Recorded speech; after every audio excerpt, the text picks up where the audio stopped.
はい、こんにちは。多聞丸のカンコレ、多聞丸です。今日は前回に続きまして、艦隊分析をやっていきたいと思います。皆さん、今日もよろしくお願いいたします。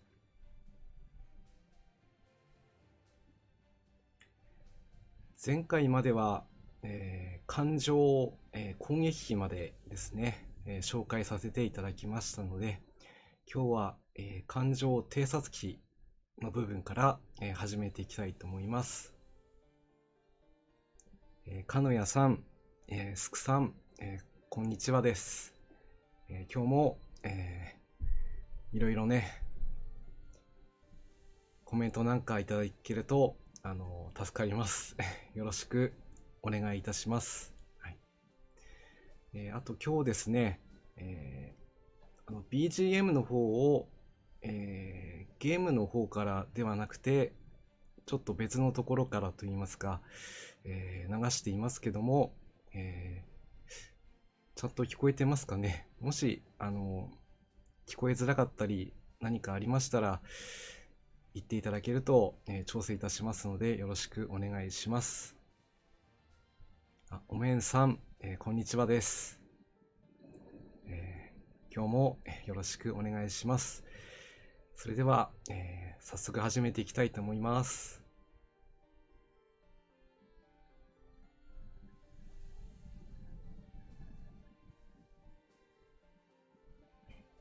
はい。ですね、今日はですね、艦上偵察機ということなんですけども、やっぱりこの彩雲、この装備がね、あるかないかで、かなりこう艦隊のね、戦力も変わってくるというところで、皆さんも、結構な数持ってらっしゃるのかなと思います。鹿屋さん、ありがとうございます。BGM はちょっと聞き取れてないようですか。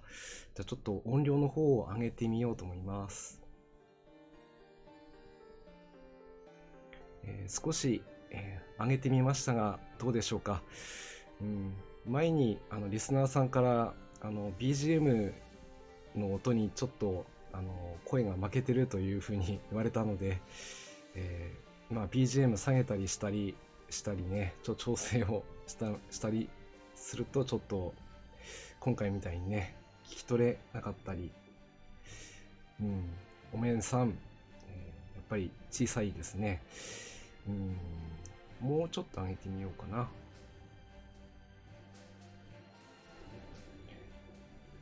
これでどうでしょうか。聞こえますでしょうか。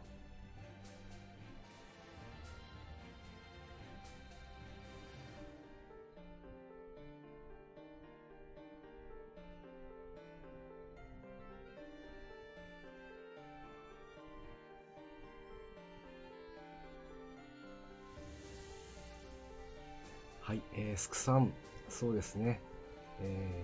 着任初期は T 字不利だとほぼ勝てないから、必須な装備、そうですよね。鹿屋さん、このくらいが聞きやすいということで、そうしましたら今日はこの状態で、進めていこうと思います。はい。ですね、艦上偵察機も、種類はあるんですけども、基本的には彩雲、これがあれば、十分だろうと、断言してもいいかなとは思います。はい。おめんさん、このぐらいでいいと思いますということで、はい、ありがとうございます。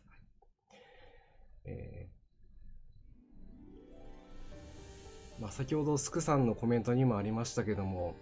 これを装備することで、T 字不利が、なくなるという、ね、性能があります。どうしてもね、お互いの攻撃が通らなくなる、反攻戦もそうなんですけども、T 字不利になってしまうと、もうこちらが圧倒的に不利になってしまいますので、それを改善するには、この装備をね、一つ入れておくことが重要にはなります。一つだけ、欠点というか、うん。まあ、道中も T 字不倫がなくなるということがあるので、まあ、道中突破を重点的に置くと、まあ、かえって入れない方がいいというね、場合もあったりもして、まあ、一概に、まあ、必ず必要なのかというのも、まあ、難しくなってくるんですけども、ただ、艦隊の、制空権確保の状態ですね、まあ、その状態で接触が発生すると、艦隊の、防空能力が高まるという効果もありますので、まあ、偵察機も重要ですが、まあ、基本的には艦隊の制空値、それをちゃんと調整して、その上で彩雲を搭載すると、まあ、そこら辺の使い方が、難しいのかなと思うんですけども、まあ、皆さん、ここら辺はいつも、悩まれるところではないかなと思います。まあ、そんな感じで数の方は全部で10個ほどね、用意させていただきました。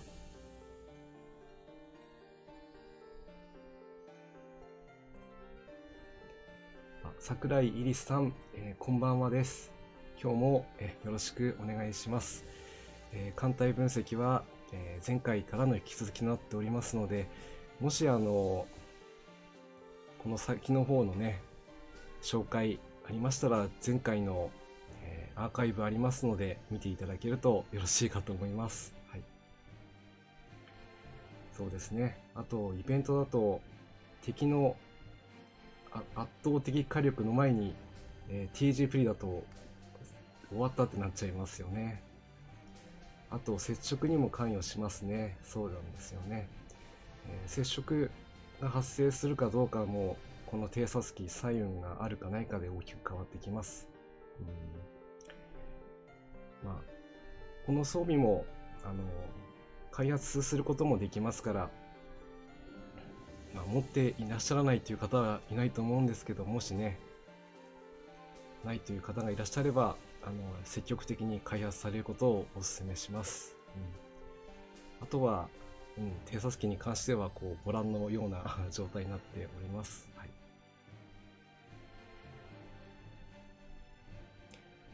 そして、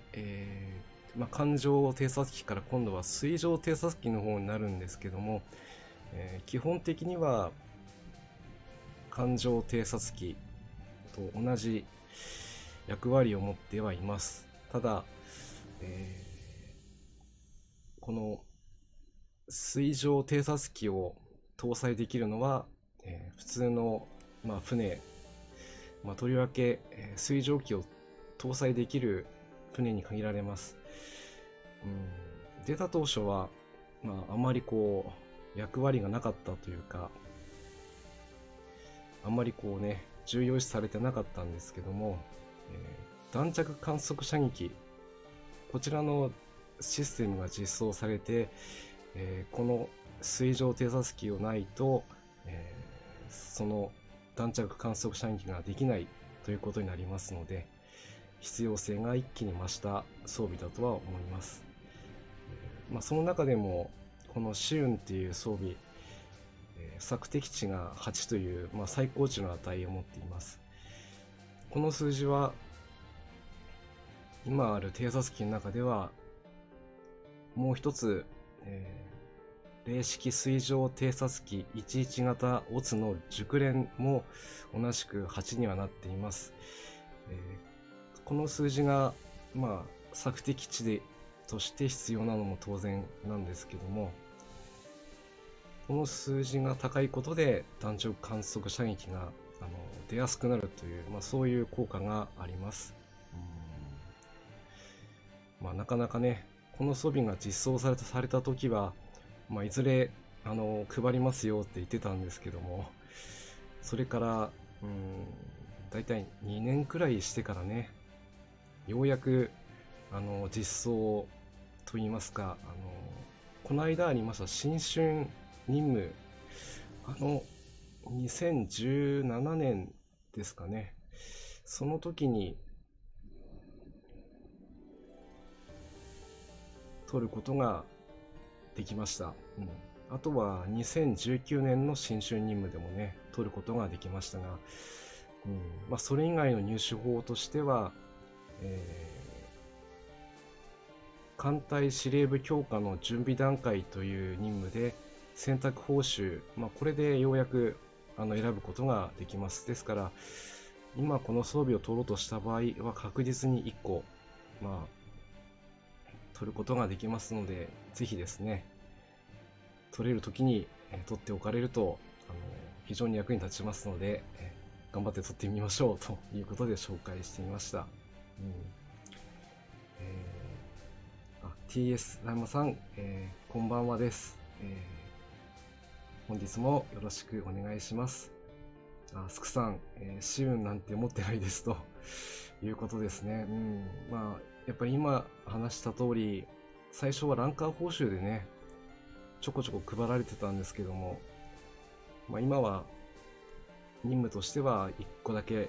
確実にゲットできますので、そこだけはね、取っておかれると、今後の作戦でも重要になってきますので、紹介をさせていただきました。そしてあと、水上偵察機の中でも、もう一つ、この、98式水上偵察機の夜偵と呼ばれる装備ですね。こちらの装備も、重要な役割を最近では持っています。索敵値は3として非常に低いんですけども、この装備は皆さん知っての通り、野戦に行った時にですね、発動することで、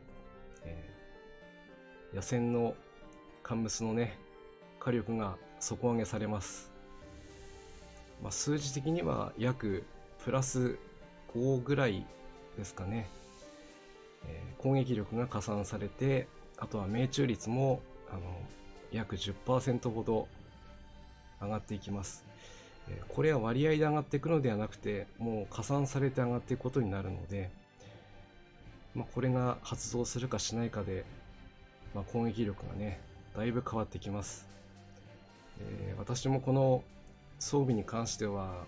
あまり勉強不足なところもありまして、今まで1個しか持ってなかったんですね。今も1個しかないんですけども、実際のところ、1個あれば、発動率というのも、装備したカンムスのレベルによって発動率が変わってきます。大雑把に話しますと、60% の発動率を求められるのであれば、装備させるカンムスのレベルは75から85くらいまで上げると、この60という現実味のある数字になることができます。それ以上になってきますと、最大で88まで上げることができます。ここまで来るとね、レベル162とかという大変な数字になってきますので、ちょっと現実的ではなくなってきます。で、実際 100% になることはないのですけども、どうも夜偵は数によってその発動率が変わってくる。同じカンムスに2つ3つ搭載する場合もおおむね上昇されるということで、1つしかない、私のようなね場合だと、あんまり活動率が 60% とは言ったんですけども、実際に戦闘になった時はもう 50% に満たない数字になっているらしいです。これを解消するためには、やはりもう一個ね、2つ用意する必要があるということでした。今もう一つ、作っています。だいたい2つにすればレベル90以上のカンムス2つですね、用意できればほぼ、9割前後ね発動することが可能になるらしいです。それでも 100% ではないんですけども、あとこの矢手の入手条件というのが、仙台の解任の装備の状態で持ってくる、初期装備になってますので、仙台解任のレベルは確か60まで上げるとゲットすることができます。ようやく60まで上げることがねできたので、次回からは2つ用意して予選に臨んでいけるように頑張ります。はい。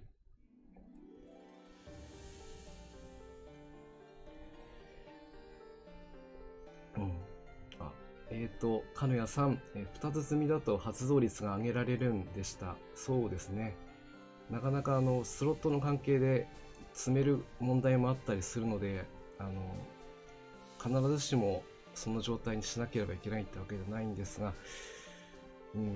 前回のイベントでも、私かなり、最後ね苦戦してしまいましたので、少しでもね可能性を上げるためにも今度は2つでやってみようと思っております。お面さんなぜか3つあるそれはすごいですね。一石に2つ積みだと情報しないのか、それとも2人に1個ずつ搭載すればいいのか、ちょっとこの部分に関してはよく分かりません。私も分からないので、そこはとりあえず2つは用意しようっていう考えでやっております。発動の抽選が2回になるのではということもあるそうですね。ここの詳しい内容といいますかね、実際のところは、一人に積ませるのではなくて、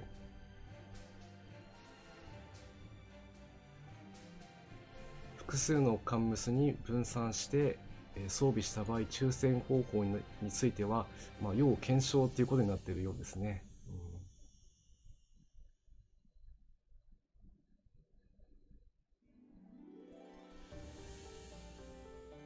ただ一つだけ言えることは、搭載しているカンムスのレベルが高ければ高いほど発動率は高くなるということなので、次回はぜひですね、この効果を最大限活かせるように頑張ってみたいと思います。桜井入さん、貴重な、ご意見ありがとうございます。本当ね、まだまだこのゲームわからないところがありますので、体感しながら攻略をねしていきたいと思っております。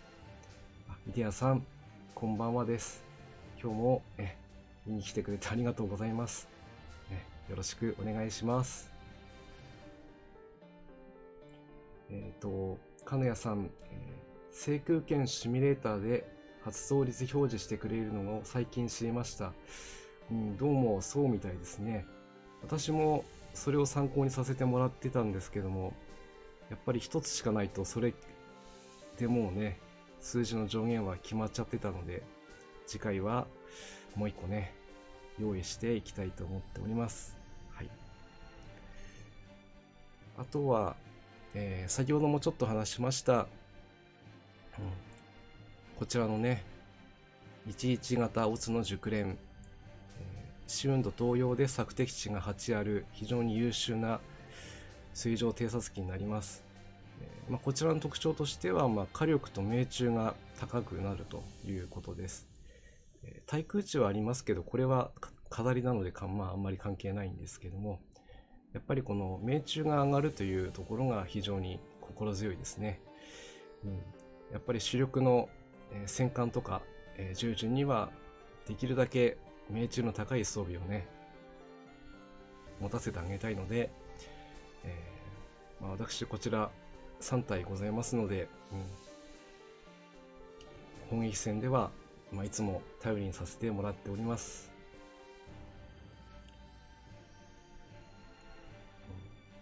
あとその下は随運になりますけども、ここら辺はこんな感じでなってます。まだね持ってない随運、この6 634空ね、ランカー報酬で配られたこの装備はまだ持ってません。今は、随運12型から回収すれば作れる、違うな、そっちじゃない。随運の、こっちだな。こっちだ。634空から、回収することができますけども、まあ、かなりこれは先になるのかな。まあ、ちょっと重要度としては、低いなと思って、あんまり、一回だけ回収してそのっきりになってますね。あとは、随運買いにですか。こちらも、まあ、熟練に上げるには回収値を上げなくちゃいけないんですけど、まだ4に止まってます。なかなかね、ここら辺、回収素材が高いのでね、進んでいかないんですよね。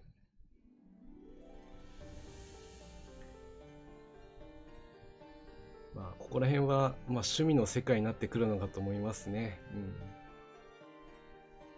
ランカー専用のね、634ね。まあ、いずれはゲットしてみたいと思います。まあ、ここはちょっとコレクションということで、見ていただければいいなと思います。はい。それでは、次は、電炭ですね。もう艦隊の目としてね、非常に重要な役割を果たします。まあ、水上、対空、水上対空両方ね、行えるという種類があるわけですけども、まあ、この中で、まあ、今日紹介するのはこちらの、13号対空電炭海、こちらですね。こちらの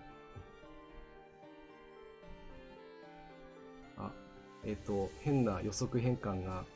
あると便利だけど優先順位が低い随運ということでね、まあね、運営さんはすごい随運をしてくる、まあ、随運が活躍したという、まあ、実績もなきにしもあらずというところもありますので、まあ、好きあらばね、まあ、特攻装備になり可能性もあるので、まあ、少しでも上げておきましょう。まあこれはそう思うところです。はい。まあ、でもそれ以上に増して重要なのがこの、電炭、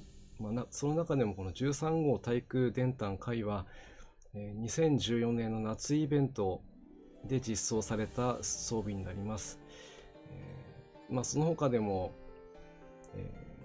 まあ、大淀、秋月、照月、初月、磯風、鈴風、鈴月、浜風、磯風、そして吹雪、初霜、さつき、夕雲、踏月、朝霜、あとは軽順で阿武隈海に、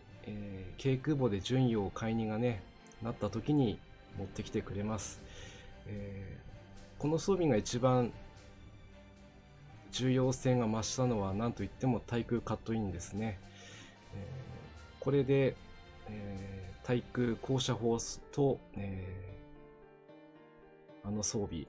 降射装置ですね、装備することで艦隊の防空能力を高めることができます。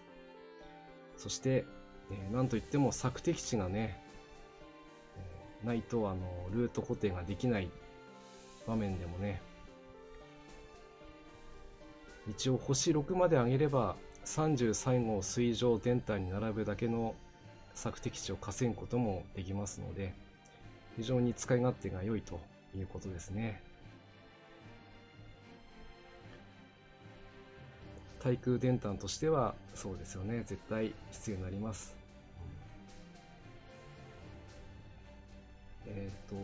13回は1つだけマックスにしました。秋月砲マックス2本とセットで運用します。なるほど。射程が伸びない小型対空電炭というとね、ちょっとこれしかなかったりね。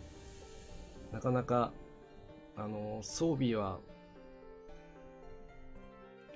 改装したカンムスがね、持ってきてくれますけども、回収するとなるとまたね、雪風と磯風、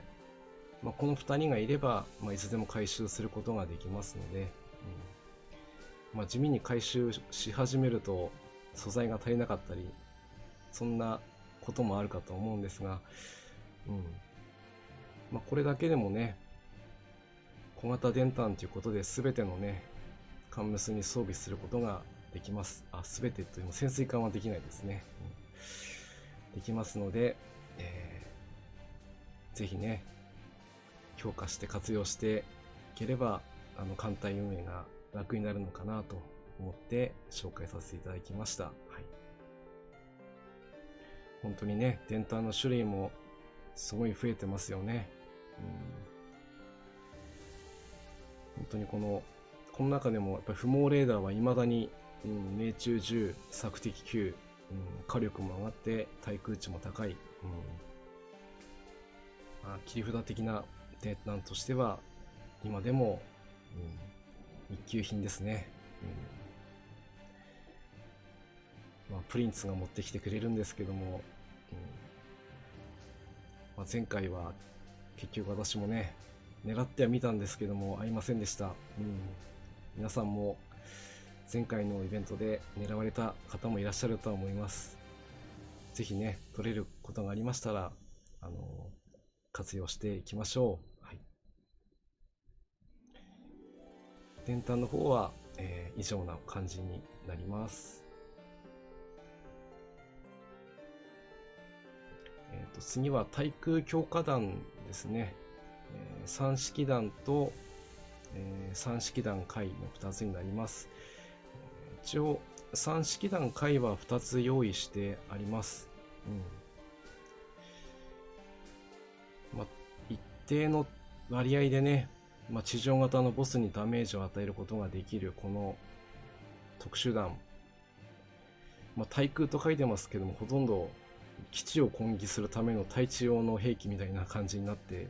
ますけどもね。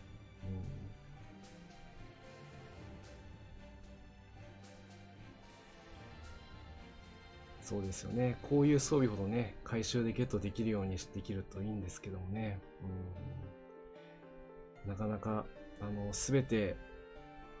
揃えるのは、コレクションっていうところもあったりして難しいと思うんですけども、3式弾そのものでもね、十分効果ありますけども、こちらにすると、さらにね、火力の上乗せもできますので、少しでも数値上げておくと、多少は楽になるのかなと思って上げてあります。そうですよね。こちらは任務で1つもらうことができます。あとは回収で強化していくことになりますけども、結構これ大変なんですよね、これも。皆さんもこの装備ぜひね使ってあげてください。い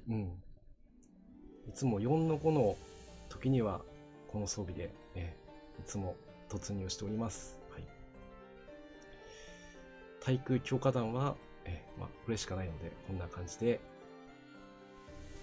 紹介を終わりたいと思います。はい、次は、対空強化弾ですね。はい、91式鉄鋼弾、そして、一式鉄鋼弾、そして最後に、一式鉄鋼弾回ということで、段階ごとにこう強くなっていきますので、高い装備であればあるほど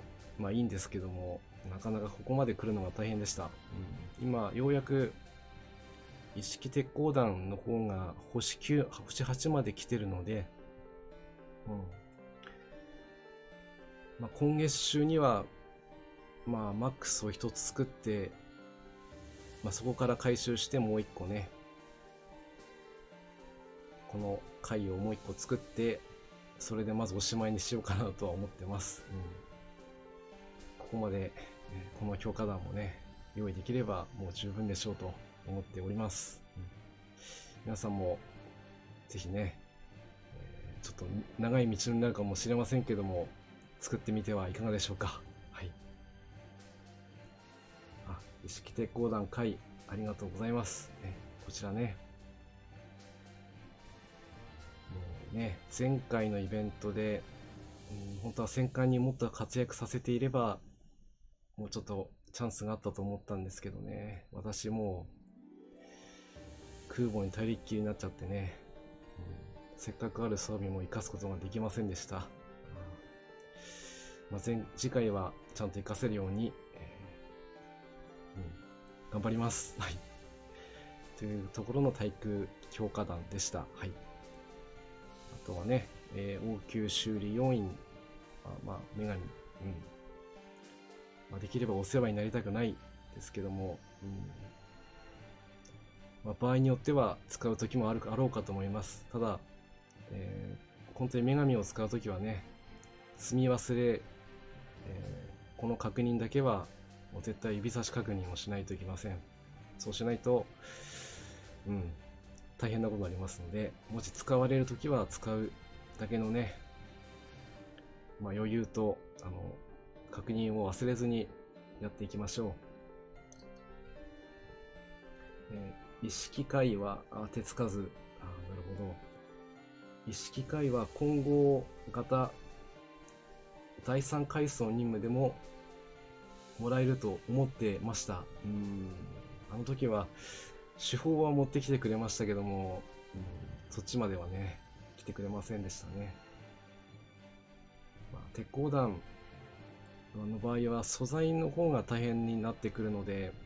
デイリーで回してね、取れたらラッキー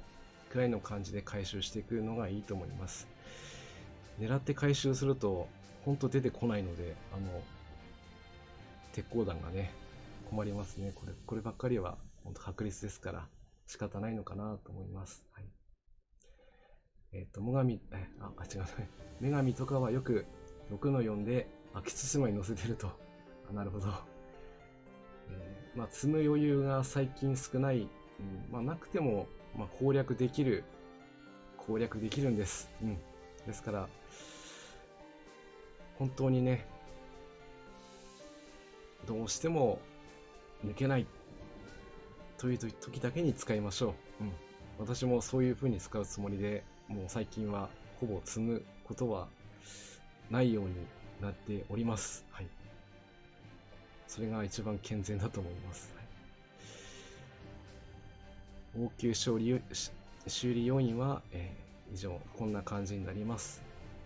ちょっとずっと喋りっぱなしだったので、一旦休憩させてもらいたいと思います。ちょっと 1,2 分ほどね、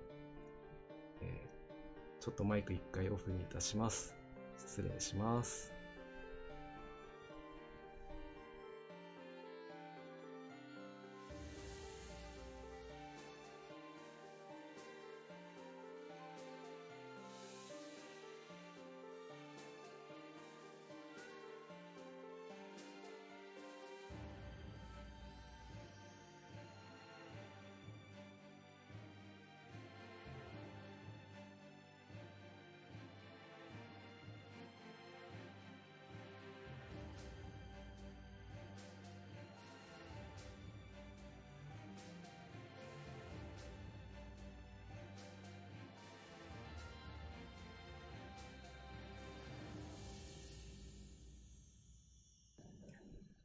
はい、それでは、続いてね、対空機銃、こちらの紹介をしていこうと思うんですけども、皆さんは機銃をどういうふうに、見ていらっしゃるでしょうか。今と言いますかね、活用法としてはやはり TP 対策が一番メインなのかなと最近では思っています。艦隊の防空でもね、機銃を装備することでだいぶね防空能力を高めることはできるんですけども、なかなか体感しづらいところが正直あります。でもね、 PT 軍の場合では話が全く変わってきます。もう命中するかしないか、もうそこにかかっているのはもう機銃装備するかしないか、ここがね、重要なところになってくると思います。ですから、あまりこう、機銃の性能に関してはあまり、重要、確かに数字が高い方が重要だとは思うんですけど、それよりもね、きちんと、装備することを忘れないようにする、それが重要なのかなと思っています。以前、リスナーさんから、PT 軍、命中が当たらない時がありまして、機銃をね、積むようにというアドバイスをいただいて、やっぱり積んだらちゃんと当たりましたというふうに、非常に優秀な装備ですので、相手によって使い分けるのがよろしいのかなと思います。はい。そうですね。対空カットインにも機銃は必要になってきます。ここら辺の使い分けがね、重要と言いますか、面白いところではありますね。と、機銃の中で、紹介しておきたいのは、この、12センチ30連装噴式回にですね、妖精さんに乗ってるこの伊勢ヒューがね、先ほどまで紹介した装備の中では、ちょっとね異色の装備になります。というのも、発動すれば必ず対空攻撃が受けないで済むというね、特殊能力を持っています。ただ、一つだけ、忘れてはいけないのは、それは装備したカンムスだけが守られるということなので、これがあれば、艦隊すべて守れるというわけではありませんので、そこだけは、お間違いない使い方をされるといいと思います。一応ね、4つは用意してみましたが、ここから先も回収するのは結構大変なので、一回ここでやめてます。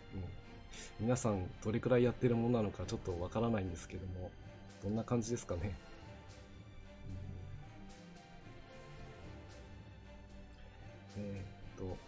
コメントで、今だと見張り員に、押されてあんまり乗っけてない感じですね。なるほどね。見張り員も特に日本艦の場合、小型艦の場合は補正が入りますから、そのことを考えますとね、どちらかというと見張り員の方が多くなっちゃうのかなと思いますね。あとは、股間防空がメインで使用しています。PT はついでな感じ。なるほど。そして噴式崩壊には、レギュラーですね。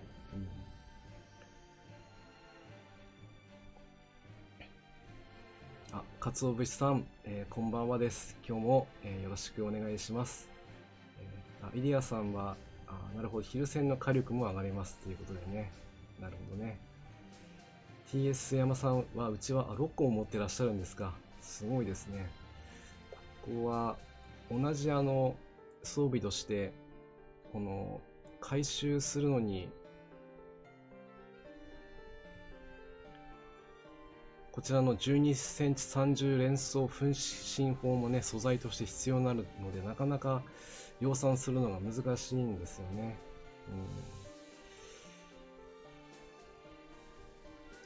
なるほど。桜井入江さんはまだ2個と。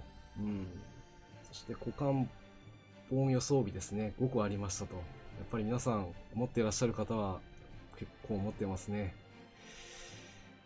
そうか。私もそうしたらもう1個作れるように頑張らないといけないな。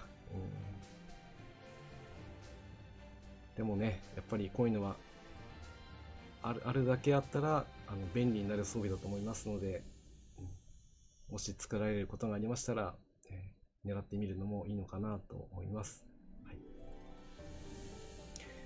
そしてここからは対戦装備ですね。爆雷になります。最近はほとんどこの、最近と言いますか昔からもこの3式爆雷投射機、これにはずっとお世話になってますね。回収も済んでいるのが2つほど用意してあります。前回イベントではそうではなかったんですけども、前々回のイベントの時はもう道中の潜水艦が非常に厄介でしたから、先制爆雷でどれだけ倒せるかでね、突破できるかどうかが決まってきますし、あとはね、深海星艦の、潜水艦クラス、あまり名前を言うとちょっとコメント荒れそうなのであえて言いませんけども、そういった深海星艦が来た時にはもう思いっきりね投げつけてやりましょうそういった意味でも、回収値もね少しでも高めていると、この対戦値も上がるんですけども、命中率も若干ですけども向上します。なのでできるだけ、回収をしておけばそれだけ、与えるダメージも高くなりますので、3式爆雷投射機使ってあげましょ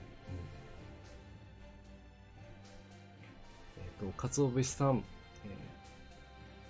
噴水砲買いには5個あるけど回収してないんですねっていうことでね、でもやっぱり数揃えるのが重要だと思いますので、私は今4つなので5つ目頑張ってね用意したいなと思います。道中の対戦装備は悩みどころですね。一部のカンムスの場合はソナーを装備しなくても、爆雷だけでもね、さらに言えば爆雷装備しなくても、攻撃できる特殊能力を持ったカンムスも中にはいるんですけど、なかなかね当たらないんですよね、さらに倒せないってなりますと、道中が安定しないってこともありますので、爆雷の方はねこれは欠かさずやっておかれることをお勧めします。そしてその他の爆雷に関してはちょっと説明がね難しいと言いますか、特に特殊能力というのは爆雷に関してはもう数字が全てと、攻撃力がねなっちゃうので、あんまり、これがいいとかあれが悪いとかそういうことではなくて、ちゃんと搭載しているかどうか、そこが重要だと思いますので、手持ちの装備、一番高い性能のあるものがあればそれを使われることをお勧めいたします。その道中でね来たその深海星艦の前はあえて出しませんでしたけど出ちゃいましたね。そういうことなんですよね。非常に、手を焼く相手でしたからね。そういうこともありまして、続いてソナーですね。こちらの、私が使っているレギュラーのものはやっぱり3式水中単身儀になります。バックライトセットで3式のねバックライトセットで使うことによって、攻撃力がさらに向上するというシナジー効果がありますので、基本的にはセットで運用しております。あとは先ほども少し話しましたけども、先制対戦爆雷ができる条件として、ソナーを装備することがあります。対戦値もね必要になるんですけども、トリガーにもなりますので、回収マックスは1個しかまだないんですけどもね、できれば少しでも高くしておくと便利な装備になるかと思います。先制雷撃はほぼ諦めて、閉幕雷撃を封じるのを目標に相手をしました。そうですよね。さすがにね出落ちで倒せるほど甘い相手ではなかったので、できるだけ中半にしてできるだけ被害が出ないことを祈りつつ突破をしていくとまあそういうスタイルでしたけどね。まあ今は、まあ、この後紹介するあの装備がね、役立ってくれるようになりましたので、そこまでちょっと割愛させていただきます。はい。続いては、機関部の強化ですね。あまりこれに関しては、まあ、高速化をねするために、まあ、必要になるんですけどもね、これを回収してる人は、もう私が、まあ今はっきり言うと尊敬します。ちょっとこの装備をね回収されるということは、もう本当にガチでやってる人なんだなと思いますので、正直ちょっと私ここまで回収はまだ手が回っておりません。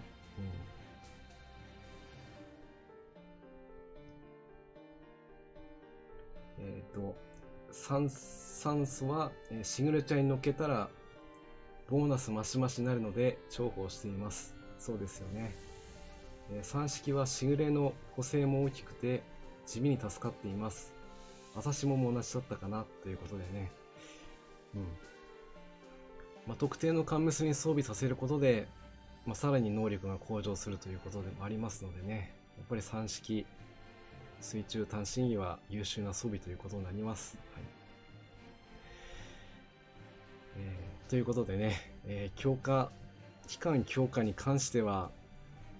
まあ、どうしても高速化しなくてはいけない海域とかも中にあったりするので、その時のみ装備するといった感じですね。なかなか回収までするのは本当にもう茨の道というか、皆さんされたりしてますか？もしかして。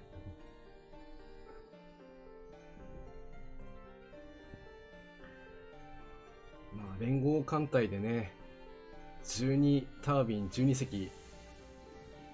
集めるのが限界でしたということでね、いやそれでも大変なものです。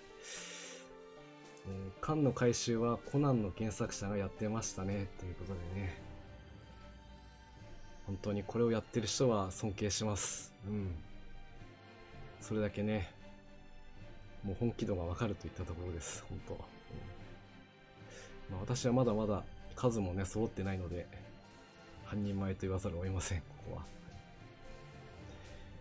まあ、機関部の方は、まあ、こんな感じになっております。はい。ここからは本当にね補助装備という感じになるので、まあ、説明もねちょっと難しい部分になってきますけども、上陸用船艇、はい、ダイハツ童貞ですね。いやもうこの装備が実装されてだいぶ経ちますけども、皆さんどんな感じですかね。結構数も揃っているとは思うんですけども、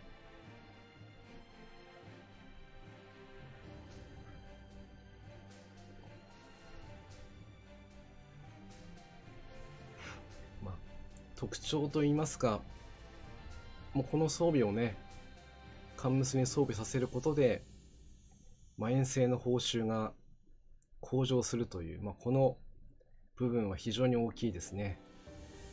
まあ、最大で 20%、割増になります。1個装備することでプラス 5% の効果が得られますので、まあ、最大4つ装備させることで、まあ、最大効果を生かせるということが挙げられるのと、なぜかというか、まあこの装備で陸上型のね深海生還にダメージを与えることができる、まあそういったね輸送任務と、攻略任務を同時にこなすことができるこの装備はね、もう優秀としか言いようがないです。本当ね。そうですね。マジで高速化できるかどうかは4の5で感じるということでね。4の5の道中もね、非常に厳しいですから、それを道中対戦1回、水上戦1回だけで通過できるのは非常に大きいですね。もうそれがないとなかなか道中大破して先に進めなかったりします。そういった時にはぜひね、試してみられるのもいいと思います。はい。ダイハツ同点に関してはね、本当に数を揃えることもまた必要になってきましたので、その後89式中戦車陸戦隊ね、こちらもねないと、先ほどちょっと6-4の話もちらっと出ましたけども、ダメージが入らない離島世紀とかをね、こちらの陸戦隊でもう叩いていかないといけないです。今のところ、3つね用意しております、こちらの方はね。そして、特大発ですね。こちらはダイハツ童貞を回収することで、作れるんですけども、確か任務報酬で1個だけもらえたはずです。はい。ダイハツ童貞よりもさらに輸送能力を高めることができる装備として重宝しております。私の方では4つほど用意して、普段の遠征任務にもうひっきりなしに回しております。あとはね、陸上型にもダメージを与える必殺の装備になりますので、できれば1つ、2つとね、用意できるといいんじゃないのかなと思います。遠征用ダイハツは全て星5にしました。ネジは安かったんですが、ドラム缶を用意する方が大変でした。そうですね。地味にドラム缶がね、開発落ちするとは言ってもなかなか落ちなかったりするんで、ここら辺は、難しいですね。ドラム缶あったらあったで、装備を圧迫するんで、それもまた難しいんですよね。ただネジはね、安く回収できるというメリットはあるので、今はちょっと回収できる装備がないなという時があれば、ダイハツ童貞をね回収してみられるのも少しではありますけども占領強化になりますので、やってみられるといいんじゃないのかなと思います。はい、あとはこちらは、イベントでねもらえた特大発童貞プラス戦車の第一11連隊ですね。取っておいてよかったと言わざるを得ない、必殺の装備になります。ここぞという時にはこの妖精さんたちの頼りにしております。最後は、ダンボール戦車こと M4HTD ですね。見た目は全然強そうじゃないんですけどもね、この装備は水陸揚量戦車ということもあって、ランカー報酬でも配られてますけども、本当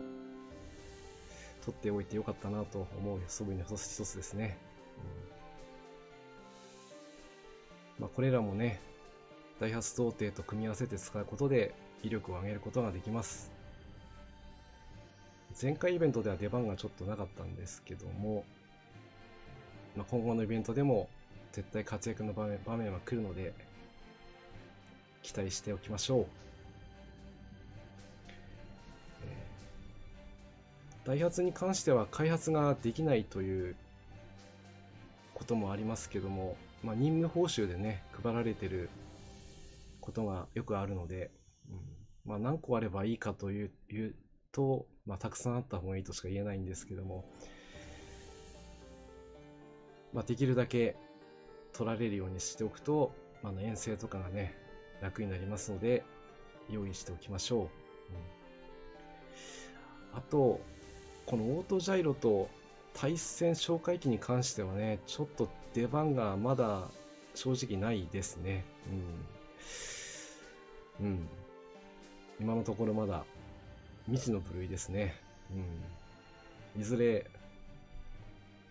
役に立つ時が来るとは思うんですけども、今はまだ未知数の装備としか言いようがありません。試根体いいですね。着任時にやったイベントなので入手が難しかったということですね。あの時は最終回帰の突破報酬でしたからね。こればかりは、タイミングでとしか言いようがないところですね。何かしら、代用できるとすれば、89式抽選車の陸戦隊、で代用をするしかないんですけども、それ以外がないからな。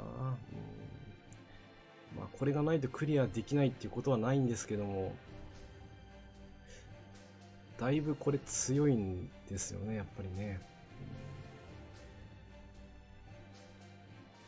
これから入手する機会が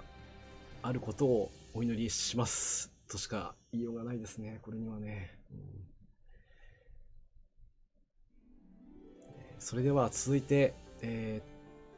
追加走行ですね。ここも説明がね、難しい部類ですね。皆さん、この追加走行はどんな感じで皆さん使っていらっしゃいますかね。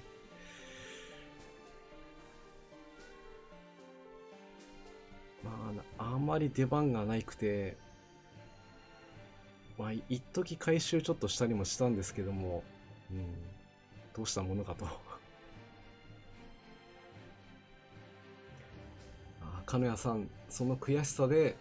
段ボールシャーマンを死ぬ気で取りましたということでね。そうですか。確かに、そういう、モチベーションがね、言ってみれば、その自分の気持ちが、カンムスに乗り移るというかね、そういう気持ちは大切だと思います。特にイベントやってますと、最終的には精神力がね、大切になってきますので、必ず勝つんだという気持ちを強く持つことが、一番重要だと思います。それがないとね、ちょっと本当に心折れちゃうんで、そこも一人の力ではね突破できなくてもリスナーさんとかね、皆さんの情報でね攻略する糸口が開けることもきっとあると思うんで、ぜひねその時は助けてください。お願いいたします。バルジに関しては、回避が下がるから使わないと。バルジは5の5で長むつに積みますと。回収走行は、報酬品だけですということで、なかなか使うところがね、限定的な装備になっちゃうので、今のところ未知数の装備とだけ言っておくことにしましょう。はい。そしてね、今回アップデートでついに神通さんにもこの単焦灯の恩恵が得られるということはですね、本当に待ちに待ったと言わざるを得ないということで、単焦灯、こちらの装備は、先ほどもあった野生とセットで使うことで、攻撃力と命中率をね向上させることができる装備だったんですけども、長らく、野戦の、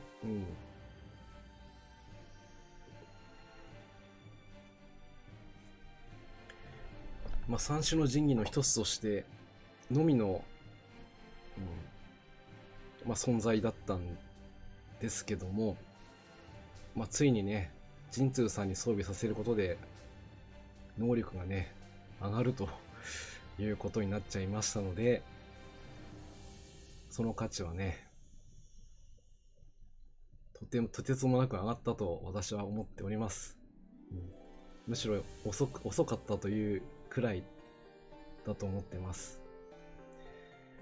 これでね、野戦でもう思いっきりダメージ出してもらいましょう。次回のイベントではね、そのつもりでおります。回収に関しては一つだけマックスにして、あと一個だけね、回収するにも同じ単焦灯が必要になっちゃうんで、だんだん数が減っていってしまって、あと2つしかないんですけども、まあ2つあれば十分でしょう。はい。イデアさん、分身法買い荷が使えない時とか、なるほどね。バルジは5の5で穴に乗せて、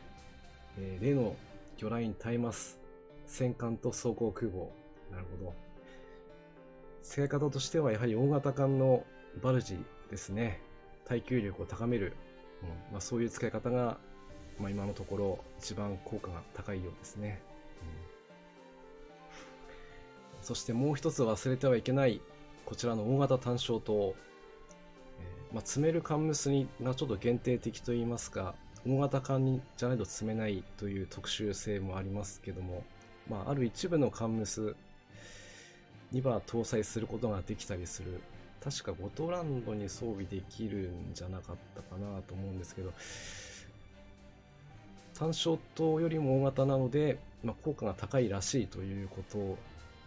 なので、可能な限り使える時には使っていこうとは思っています。神通さんに詰めたらもっといいんだろうなとは思うんですが、ちょっとでかすぎるのかな、やっぱりな。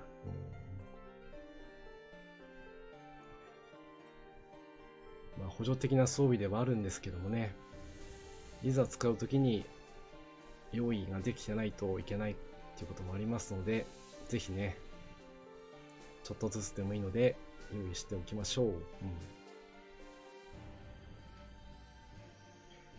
大型単焦灯を回収して、ザラかゴトランドで運用しています。ボスなどの野戦攻撃の結構押してくれましたっていうことでね、結構そういった使い方をしてくれるとね、他のアタッカーの攻撃を守るためにも、運用としては使ってみるのもいいのかなと思います。こんばんはです。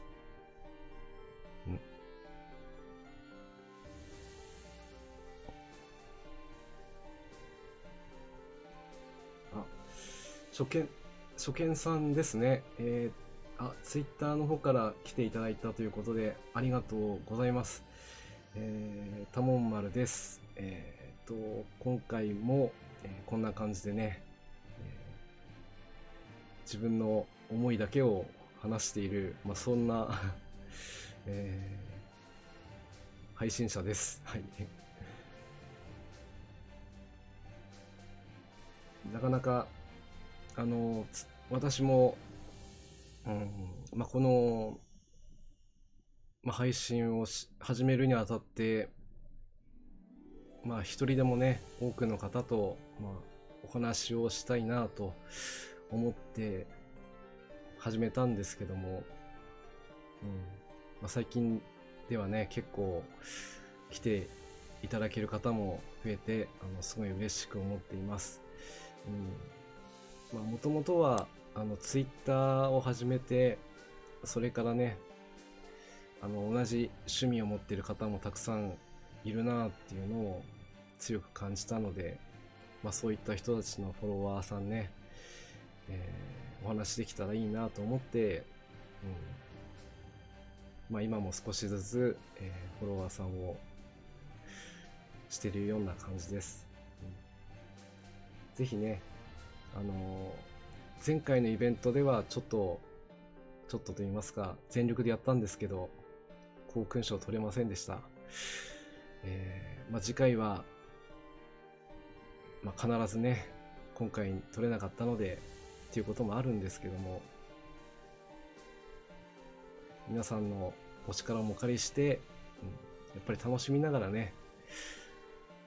ゲームですからね、やっていきたいとは常々考えてはいますので、あんまりこう、胃が痛くなるような、そんな苦しい戦闘ばかりをするのは心苦しいので、たまにはね、もう爽快に勝利できるところをお見せできるような、それくらいのね、艦隊にしていきたいと思っております。将来的にはそうしていきたいと思っております。もし、よろしければ、読み方の方ですね、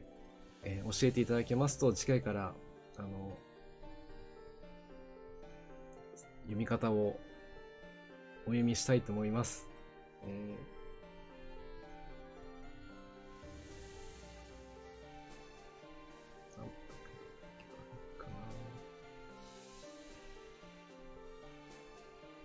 はい。それではね、続いて、紹介をしていきたいんですけども、ドラム缶に関しては、特に特に何もないということではあるんですが、ただね、たまにと言いますか、もう輸送作戦ではなくてはならない装備ということもありまして、数はそれなりに用意しておかなくてはならないでしょう。私も東京急行とかね使ったりするんで、積みっぱなしになったりもするんですけどもね、多分これだけあれば十分。先ほどダイハツ童貞で回収素材にドラム缶使わなくちゃいけないって言ったこともあったりして、ちょっと多めに用意はしています。また何かしらの回収素材になる可能性もあるので、ちょっとだけでもね、数を揃えておくといいのかもしれないですね。ドラム缶に関してはこんなところではい。では続いて、選定修理施設、ですね。この装備が実装されたことで、艦隊のね、高速修復材が節約できる、非常にありがたい装備です。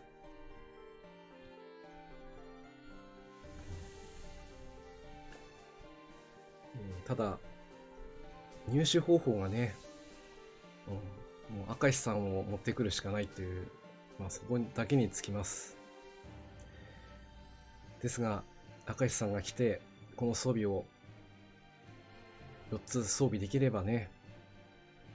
小破以下のカンムスの耐久値を修理することが可能になります。ぜひね、確率は非常に低いんですけども、パーフェクト明石さんね、目指していきましょう。数字に関してはちょっと13点になってるのは、だいぶ明石さん来ちゃってて、でも廃棄するにできなくてちょっと困って、いや、これはありがたいことなのでね、持っておきましょう。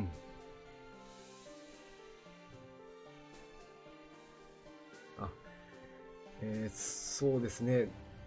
こんなに挨拶もらえるとは良きリスナーさんですね。ということでね、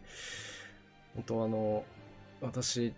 のところに来ていただいているリスナーさんは本当礼儀正しい方ばかりで本当に助かっています。勉強させられているばっかりでね、今後も、助けてください。よろしくお願いします。はい。では続いて、三種の神器最後の単勝と、照明弾ですね。はい。こちらは照明弾もうね、数を多く装備すればそれだけ野戦には有利になるんですけどもね、なかなか積むスロットがね、用意できなかったりするんですよね。そういえば白紙修理やってないですね。確かに。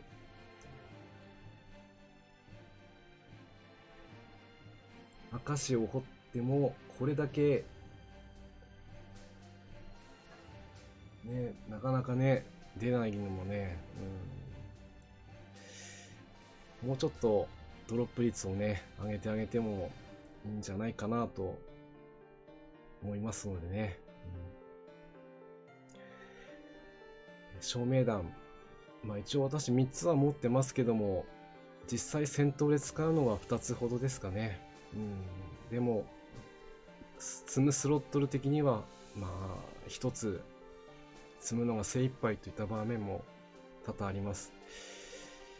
皆さん何個ぐらい積まれてるものなんでしょうね。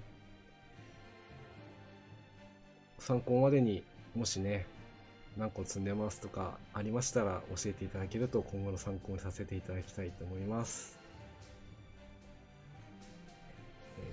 前回は照明弾を積むのは諦めました、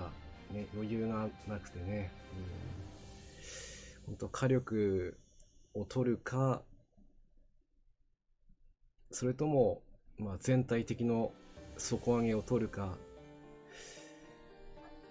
必ず照明弾が発動するということでもないですから、なかなかね難しいんですけども、夜景が発動して照明弾も発動して、そして大型単焦灯もね全部発動してもなお足りなかったのが前回の私の艦隊の実力でしたけども、でもねやっぱり三種の神器は必要になってくる装備なので、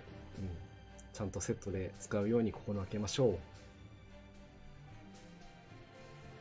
前回はハグロに積んだだけ、なるほど、基本は一つですね。あとはカットイン艦とか大破してほしくない艦には絶対乗せないと、通常回帰で言えば6の5の下ルートで1個積むくらいと、なるほど、1個ぐらいは積むという感じですね。私もそうしましたらまず最低でも1個積むように心がけていきたいと思います。続いては司令部施設ですね。こちらは連合艦隊で組まれた時に機関に装備させると大破した味方艦務を退避させることができる。ただし随伴で駆逐艦を1隻つけなければいけない。道中撤退を極力ね避けたい、そういった時には装備される必要がありますけども、結構これが選択肢がね、意見具申を受け入れますか、はいにして初めて有効になりますからね。いいえにしてしまうとそのまま退避しないで残っちゃいますので、本当に選択するときは慎重に選んでいかないといけない、そんな装備ですね。そしてこの遊撃部隊艦隊司令部、最近はちょっと出番がなくなっちゃいましたけどもね、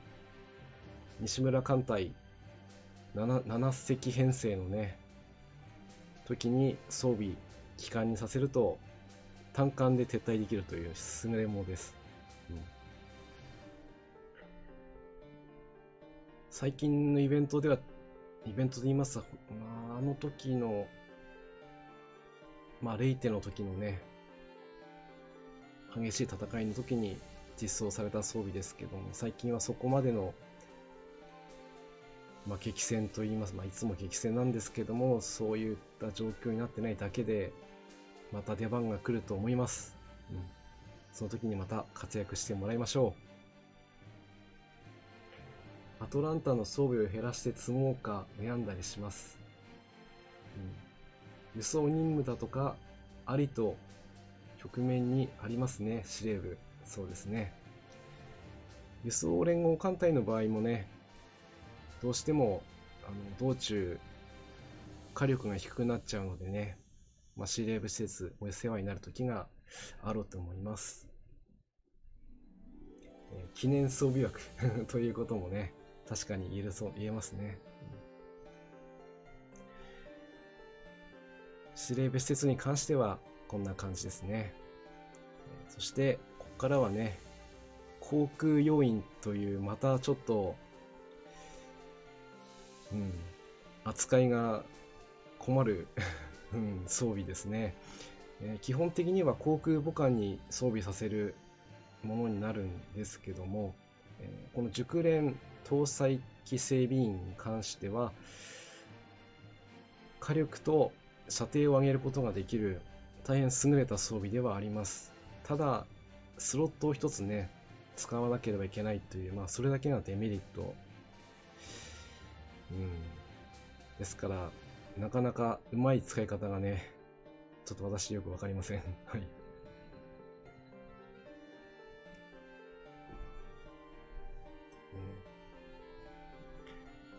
またね、7隻編成をしなければいけない、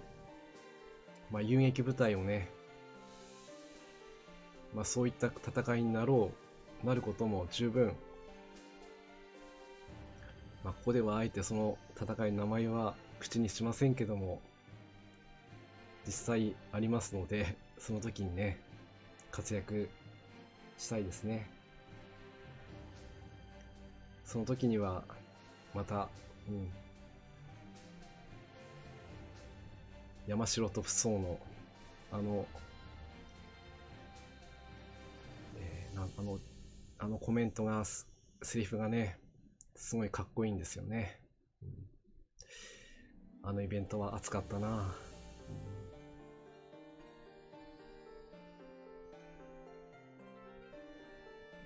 航空巡洋艦とかではたまに積みます。整備員、熟練整備員はマンスリー遠征で火力が足りない時に使っています。そうですね、実戦というよりは遠征とかね、そういう時に積むという使い方もできますからね。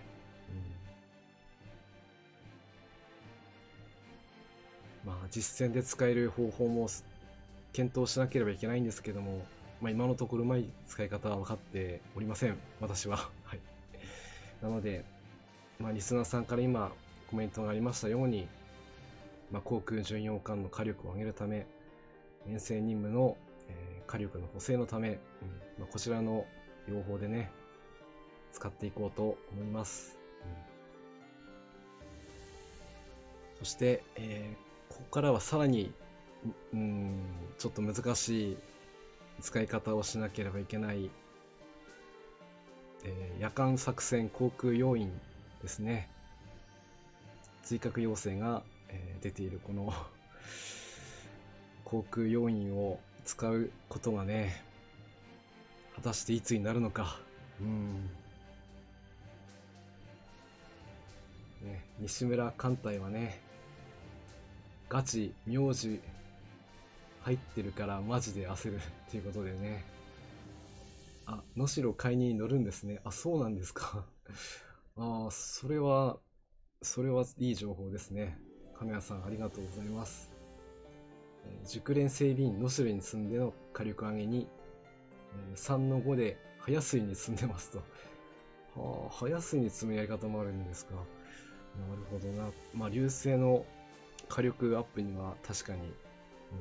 使えそうですね。それも今度やってみようと思います。皆さんこの夜間戦闘要員、夜間作戦航空要員は使っているでしょうか。どうでしょうか。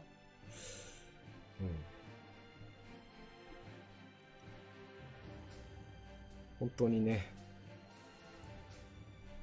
最近と言いますか、イベントの最終海域の友軍艦隊で、1光線の方とかね、2光線の方が平気で夜間航空攻撃をしているところを見れば、多分この夜間作戦航空要員を装備しているんだろうなと思うんですけども、実際の艦隊にはなかなかね装備する機会が私正直ないです。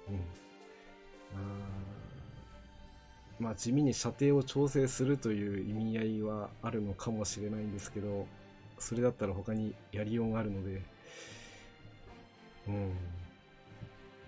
まあ今後も検討の材料の一つになるのかなと思われますね。夜襲空母サブのないうちでは赤い海に乗せて飛艦で野戦をしています。通常海域で。なるほどね。赤木さんの熱風隊ですね。まあ、それと組み合わせることで夜間攻撃がね可能になるということですから、確かに赤木さんに装備させるのが一番いいのかな。そしてこの寒冷地仕様の交番要員さんもね、本当にこう限定的な装備になりましたけどもね、お披露目イベントで使った時キリですということですね。あまり使ってないとね、運用の仕方を忘れてしまうので、普段の使える時には、まあ、使えるようにねしていければなと思います。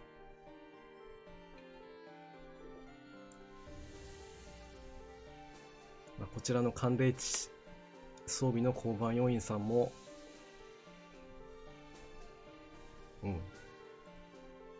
新しい海域が実装されれば、もしかしてまた出番が来るのかな。今のところ出番がなくなっちゃいましたね。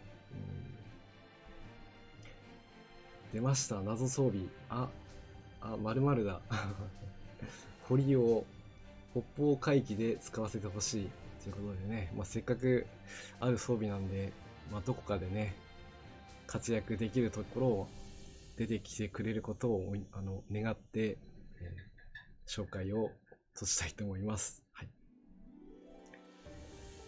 そして次は、降車装置ですね。3の6とかでワンチャン3の6ねまだ実装されていない海域、確かにアリューシャン列島のね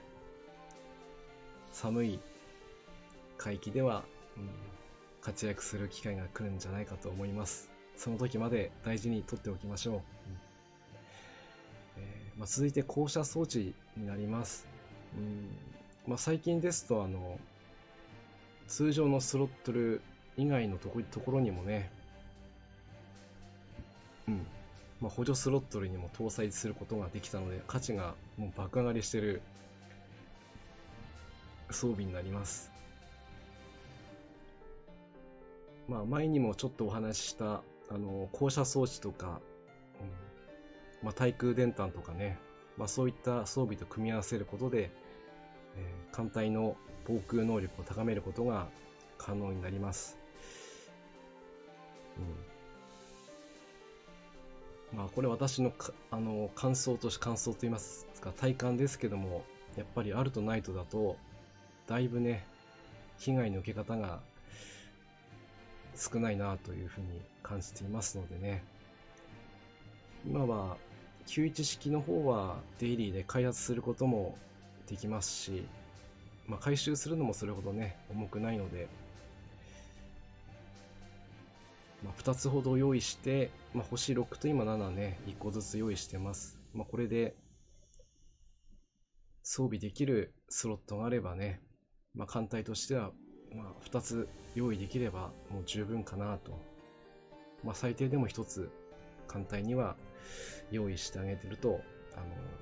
艦隊強化に寄与すると思いますので、皆さんもぜひね装備の回収してみてください。これもね回収で火力上げられます。そうですよね。天山開発で天山より出る装備そうですか。そんな同じテーブルに乗ってるんでしょうね。ぜひね使ってあげてください。まあ、これのさらに回収できる94式降車装置もね非常に優秀な装備になりますので、作るのはちょっと手間はなりますけど、可能でしたら一つね、用意してみましょう。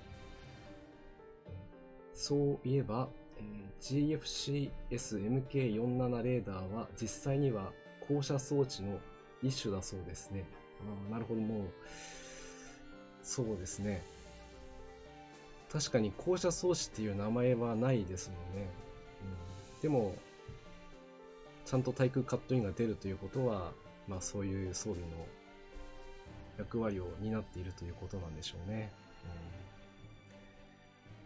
はい。ということでね、降車装置の、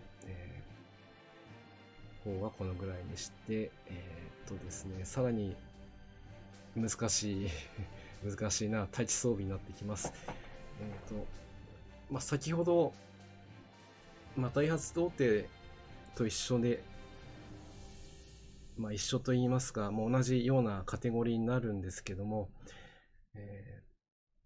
あちらの装備は、すべての艦務に積むことが、できない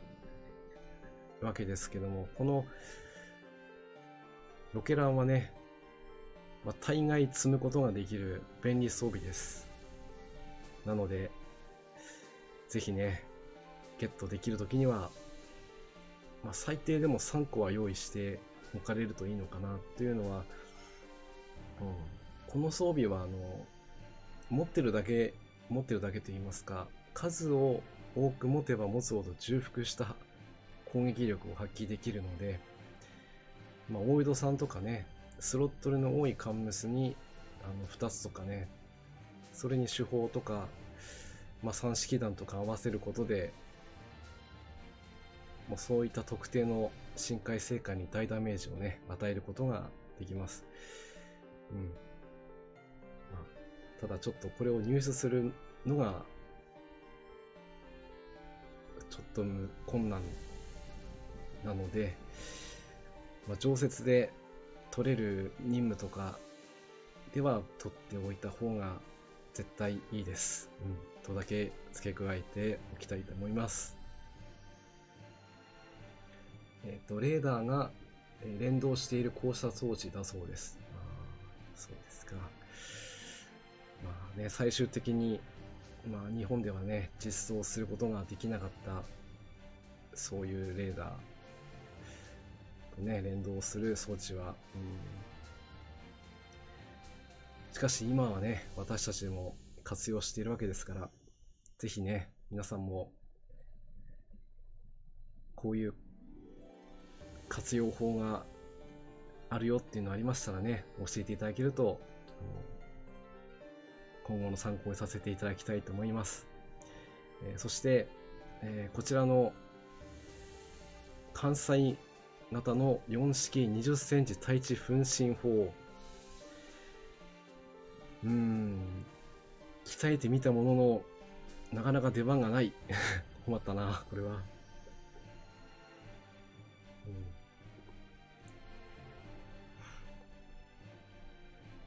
そうですね。WG はもっと配ってもいいと思います。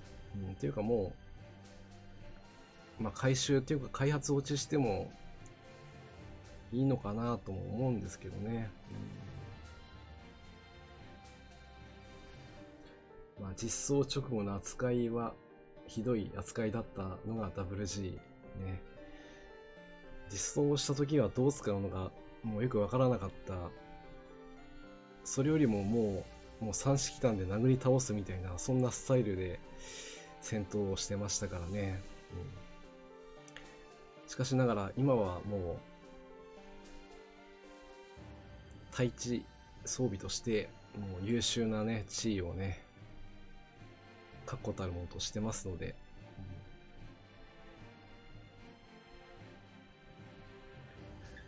本当にねこの装備は強い、この装備ってこの WG は強い装備なのでね、皆さんも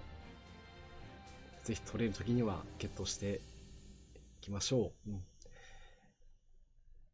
そしてもう一個、4式20センチ対地分身砲集中配備。こちらもね、なかなか出番が来ないなまあいきなりね必要になって時に作り始めたんではちょっとなと思って、もう作れる時に一気に作ってしまおうと思って、それっきりになってしまいましたが、でも多分ね今後のイベントできっと活躍する時が来るでしょうということで、対地装備の方はこのぐらいにしたいと思います。はい。さていよいよ、数もね終盤といいますか終わりの方が近づいてきましたね。はい。熟練見張り員。先ほど機銃と見張り員をどちらにするっていう風なコメントもありましたけどもね。当初は、通常のスロットルにしか装備できませんでしたけども、今ではね、補助スロットルに装備することができるので、野戦のカットイン、火力の底上げ、今出てる数値以上のステータスもね、上げることができる非常に優秀な装備となってくれました。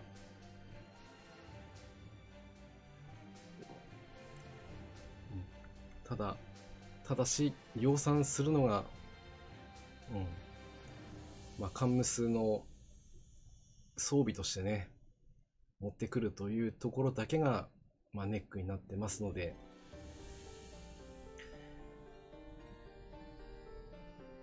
数は限りはありますけども、少しでもね多く用意されるといいと思います。私もできる限り最終カットインをね狙いたいカンムスには装備させるようにしています。皆さんも多分結構な数をね用意してるんじゃないかなと思います。一応私の方では現在18用意してあります。今のところ見張り員は回収のしようがないと思うんですけど、そういったことはないと思いたいんですが、回収熟練見張り員、そんなこともあるのかななんてちょっと思ったりしました。はい。それではね続いて、大型飛行艇ですね。錦大帝ちゃんですね。いやまさか一式陸港が届かないボスが存在するというね異常事態があるイベントで発生しました。その時にこのね錦大帝を装備させることで、あれです、基地航空隊に装備させることで、延長させて、攻撃させることができると、本当にちょっと限定的に配られたといいますかね、装備がね、入手がちょっと困難なものになっております。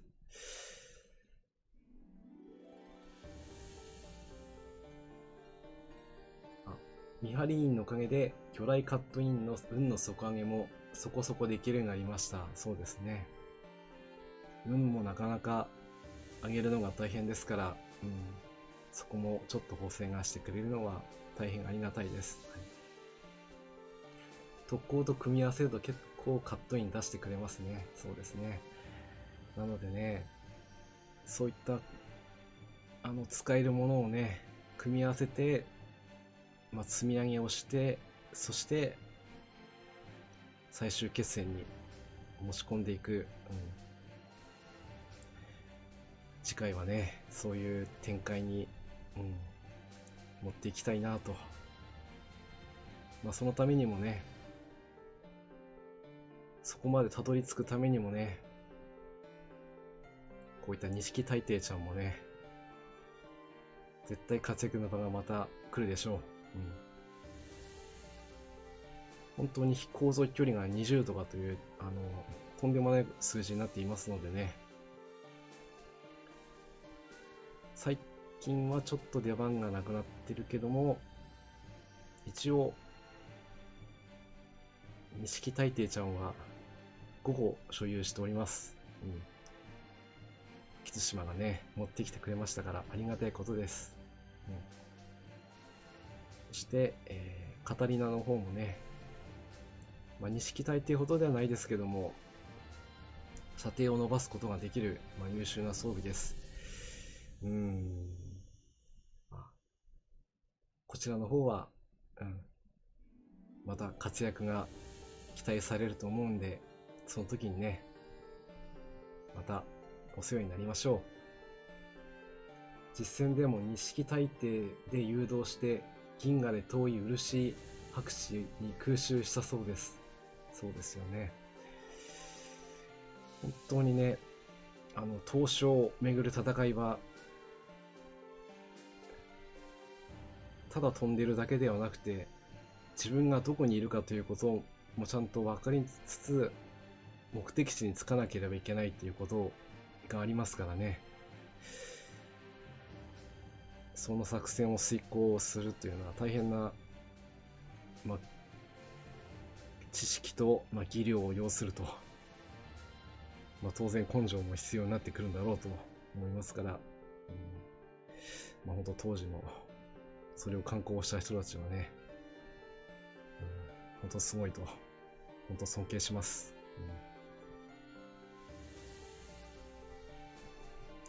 はい、という感じの大型飛行艇です。はい。戦闘糧食、はい、こちらは、ネジの交換といったらちょっと言い方があれなんですけども、そんな運用の仕方をしています。まだね、戦闘中に食べたカンムスはまだ見てませんというか、装備させて出撃させたことは今のところありません。皆さん出撃させたことがある方いらっしゃるでしょうか。何でもこちらで指示する指示しないにかかわらず、ランダムで消費されるというふうに伺いました。もしそういった貴重な体験をされた方がいらっしゃればコメントいただけると嬉しいですね。はい。戦闘糧食、サンマの缶詰、これどうしたらいいのかな。でも捨てるに捨てられないんだよな。そして特別なおにぎり、ちょうどこれが実装された時にローソンでね、おにぎり販売されてましたね。長波おにぎり、皆さん買われたりしましたでしょうか。結構カロリーありましてね、1個食べたら結構お腹いっぱいになりました。そうですね、それだけに次のイベントで10爆撃飛竜がボスに届かないんじゃないかと心配してます。そうですね、射程距離が5でしたよね確か。マックスで3伸ばして8ですから、それ以上だと到達できないっていうことになりますからね。サンマ漁で乗せたおにぎりが食べられてしまった思い出。サンマ漁の時に使ったんですね。なるほどね。昔は赤城さんに食べられていましたと。そして、そうですね。おにぎりに関しては、そう、チャーハンでしたからね。ただのおにぎりではなかったです。結構、カロリーがありましたんで、もしよければまたね、期間限定にはなろうかと思うんですけども、販売してくれたら、また買ってきて、今度は皆さんと一緒に食べたいものです。はい。そんな感じのおにぎりでした。はい。さて、いよいよ佳境になってきましたね。養生補給。養生補給ね。これもね、欧州イベントの最終回帰とかね、あとはいつだったかな、本当に最近ちょっと出番がなくなってて、正直嬉しいと言いますか、いいことなんですけども、たまにね、最終回帰じゃなくていいので、使いどころをちょっと用意していただけるといいかなと思います。もうね、正直増える一方で、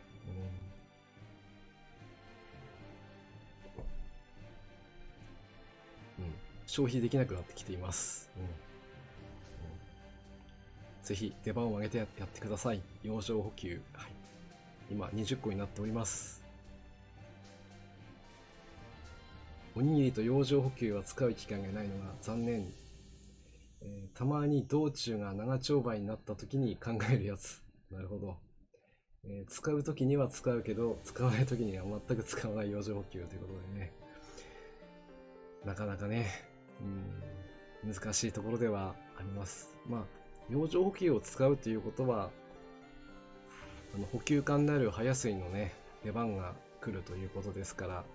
補給艦にも活躍の場をね、ぜひ与えてあげてください。運営さん、よろしくお願いします。これまた長く使ってない、つまり、早水カモイの出番がね、やっぱりこれがないとちょっとね、いけないんで、まあ、白紙修理もね、明石さんだったり、秋津島だったりね、まあ、出番が必ずまた来るでしょう。まあ、その時のためにストックしておきます。はい。ちょっとまた場所がまたずれてきてましたけど、ここでまた陸上用の錦内科艇ですね。先ほどのダイハツ童貞、そして、まあ、戦車中隊、陸戦隊とセットで使うことで、陸上深海生還にダメージを与えることができる非常な優秀な装備です。ダイハツ贈呈から陸戦艇を経ての回収となっているので、ちょっと手間をかかりますけども、まあ、恒久的に数を揃えることはまあできます。まあ、私の方では現在3つ用意はしていて、1つだけ回収を終えています。あと2つは7で一旦止めているような状態ではありますけども、まあ、今後ね、苦しい戦いがね、来るようであれば、さらに数増やしていかないといけないかなと考えています。運営さんは装備圧迫する養生補給をなんとかしてとね、誰か要望書を提出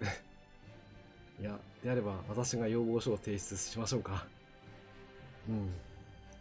そしたらブロックされるかもしれないけれども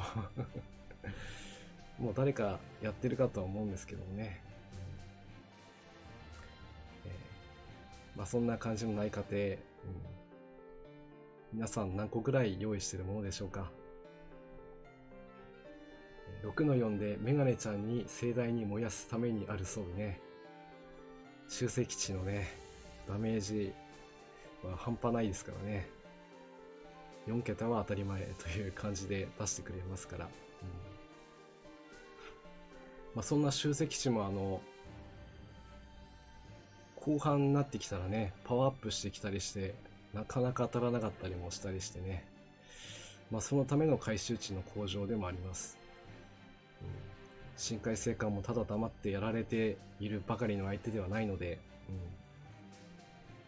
きちんと、準備をねして臨みたいところです。お前畜生なっていうねことでね、非常に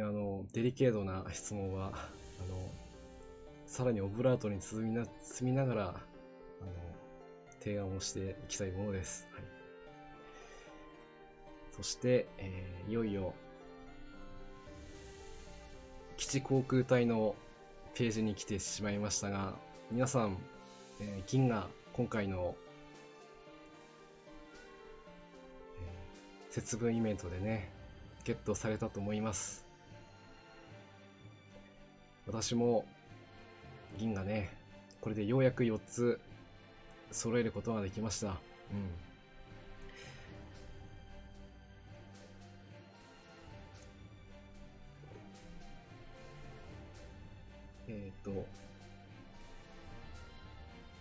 内科亭はマックスかけ2でした。増やしたいですね。そうですね。なかなかね、回収はできるんですけども、回収で増やしていくにはちょっと時間がね、どうしてもかかっちゃうん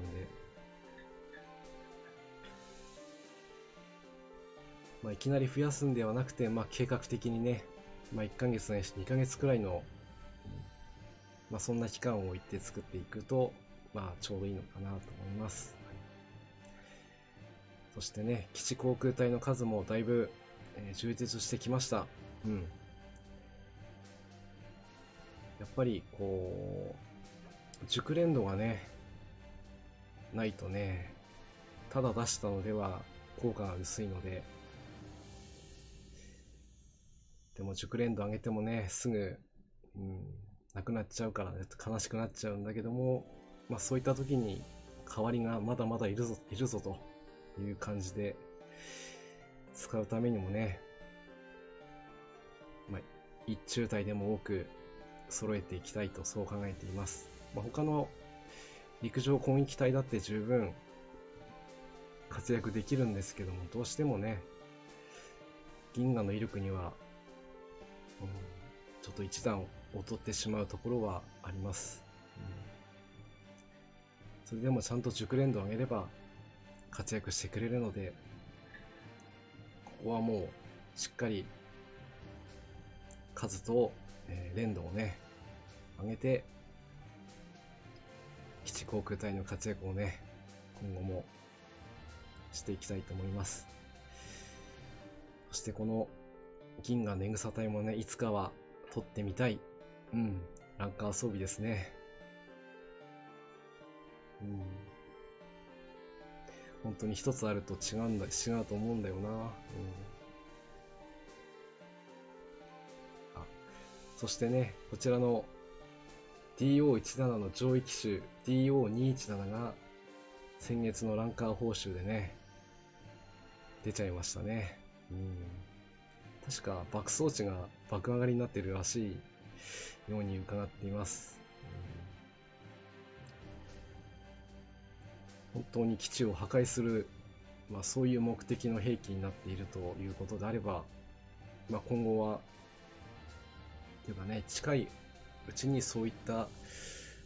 深海生還がね出てくるということは、想像にしがたいなと思いますので、私はちょっとねこちらの装備しか今持ってないので、回収してゲットできるようであれば、ちょっとやってみようかなと考えています。陸上攻撃隊は一応こんな感じですね。そして、ここからはね戦闘機になっていきます。局地戦闘機。こちらも、数に限りがあったり、航続距離がねちょっと短いという欠点がありますけども、やっぱり最後はね空戦で制空を取らないことには勝負になりませんので、できるだけ高い、対空と迎撃値の高い陸上戦闘機をね揃えていきたいところですが、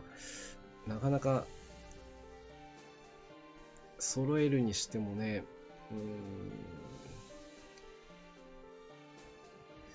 取る機会が限られてしまっているのがちょっと残念なところですよね。一応姿勢修正に関しては、イベント以外でも報酬で取ることができたはずなので、ぜひね敵が重爆の場合、このロケットがねないと対空戦闘能力が半減してしまうという仕様があるので、できれば一つ用意できればと思います。私の方ではたまたま、1個ね、ゲットできておりましたので、4つ配備しようと思えばできますけども、ロケット4つ配備するよりは、他の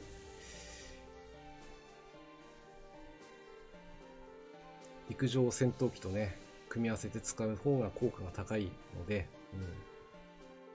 そこは状況に合わせて使っていこうかなと思います。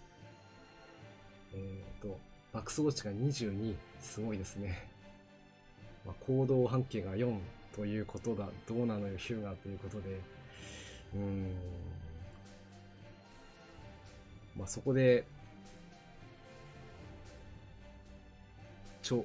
距離といいますかね、航続距離を伸ばすようなそういった仕様をね、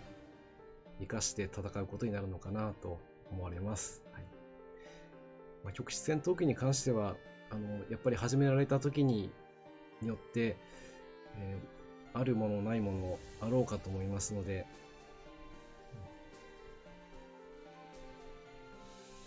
できるだけこの後紹介する戦闘機の方で、代用もできますので、そちらの方で、回収できれば、全然ね防空の方もしていけると思いますので、参考になれればと思います。局地戦闘機の方は、以上こんな感じの、装備と今所有している状態になります。そしてね、次のこの噴式戦闘爆撃機ね、ここが謎と言いますかね、仕様がちょっと難しい扱いになってまして、通常の戦闘機の場合は防気サイトをね消費して戦闘終了になるんですけども、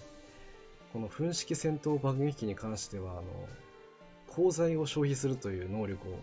といいますか仕様になっているものですから、意外とこれが減るんですよね。試しにやってみたら1回1戦闘に200ちょっとぐらいね鋼材減ってたんですよね。ですからね、仕様としては先制爆撃をしてさらに攻撃をするという、2回攻撃ができる。で、現状この噴式の戦闘機を迎撃できる深海成果の戦闘機は存在しないので、機体そのものにも射撃回避能力が持っているものですから、ほとんど撃墜されることがない装備になっています。こういう仕様については、私あまり知らなかったので、最近になって調べました。前回イベントでどうしてもね空母の攻撃の打撃力がちょっと不足してたのかななんて思って、手数がないかなと思って考えた結果、この噴式爆撃機があるなと目はつけたものの、まだ1個しか持ってなかったので、実際使おうとしても蚊が守るか、もしくは昇格髄核の高型ですね、この3巻でしか運用が現在できないということもありまして、非常に限定的ではあるんですけども、それでもね、前回試してもいませんでしたから、次回は積極的に試していこうと思っています。あともう一つ、こちらの噴式慶雲海も、今はまだ持ってませんけども、回収を現在進めております。なので次回のイベントにはこちらも実戦配備できる予定にしております。最高で2つのね噴式爆撃隊が、活躍できるかどうかは分かりませんけども、まずは物は試しということなんで、やってみたいと思っています。はい、そして、こちらのね、彩雲輸送用分解済みという潜水艦による彩雲を輸送をして現地で組み立てて飛ばすというね、奇想天外な作戦をやった時のアイテムですね。このアイテムに関しては、装備に関してはね、もうイベントが終わったと同時になくなってしまいましたので、本当にもうコレクションとして残っているだけになりました。またこういう作戦があったりするのかなかったりするのか分かりませんけども、まあこれもいい思い出かなと思って、皆さんもこのイベントで彩雲をね、もともと彩雲の数が今9つあるのは、この彩雲をね、輸送で使って作戦が成功しないとね、また使わなくなっちゃうという、そういう仕様があったために作っていたという側面も正直ありましたから、またそういったことは起きないとも限りませんので、少しストックしておきます。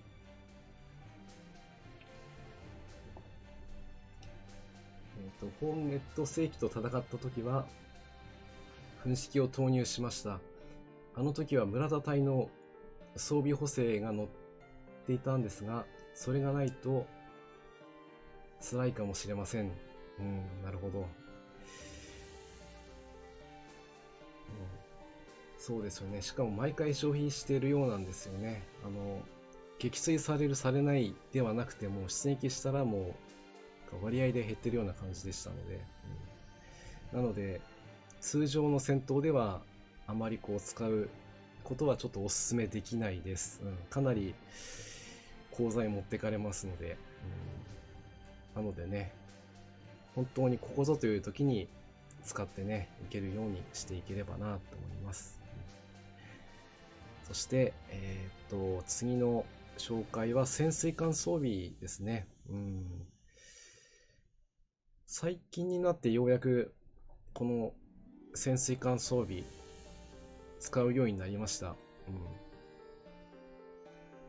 何がいいのかというと、やっぱり回避率が向上するといった点ですね。潜水艦の場合は、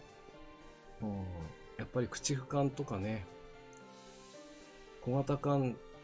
のような素早さがないために結構中大破しやすいんですよね。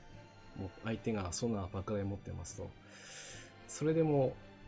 こちらの装備をしてると若干回避がねしやすくなっているような印象がありましたので、あとは特殊の魚雷カットインとかもね、そういった攻撃運用もできる装備になっていますので、今後のイベントでもね、何かしらの活躍をできるものと考えて、試しにちょこちょこ使ってたりはしています。皆さんも潜水艦なかなかちょっと出撃する機会が少ないかと思うんですけども、たまに出撃するときにはこちらのね、潜水艦装備となってますけども、潜水艦搭載電弾使ってあげてください。そして続いて水上戦闘機ですね。こちらは前回冒頭で水上戦闘機どのくらいあったらいいかなっていうお話ありましたけども、一応私のところで装備しているのはこんな感じになってます。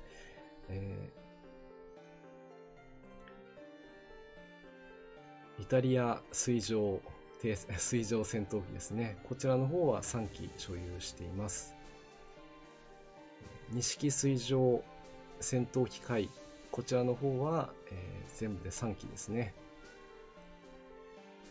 そして先ほどのイタリア水上戦闘機のドライですね。つい作ってしまいましたが、こちらは1個用意してあります。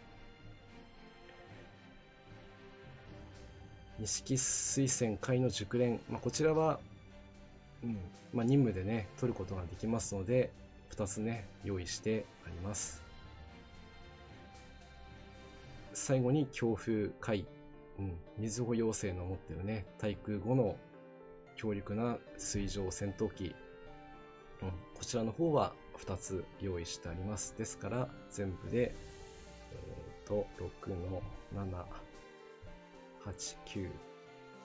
10、11、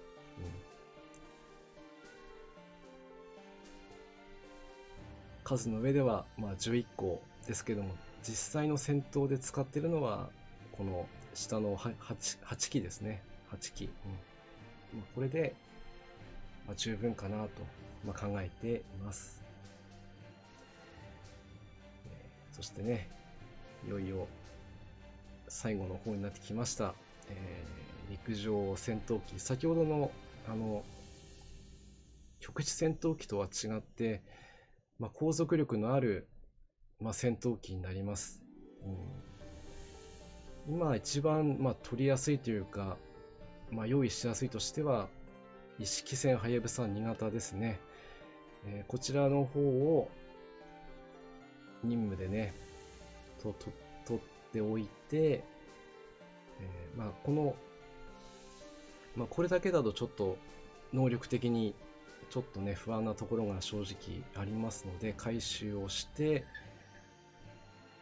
一式戦はやぶさ3型にすると、こうすれば通常の陸上戦闘機のね護衛としては十分な戦闘能力を有する、回収値は高いことに越したことはないんですけどもね。もちろん艦上戦闘機の対応としても使うこともできますけども、それよりもね陸上戦闘機の方が対空能力が高いという補正値もかかっておりますので、時間はかかるかもしれないんですけども、このはやぶさでね空を守っていければ、高い効果を活かせるんじゃないかと考えています。あとはね、どうしてもねここはイベントで配られた報酬ですから、ランカー報酬でも出たことあるようなんですけども、はやぶさの54戦隊、64戦隊は、もう、主力オブ主力です。もうこれがないことには、防空がねおぼつかなかったり戦闘がおぼつかなかったりしますけど、まずこれも、これだけに頼る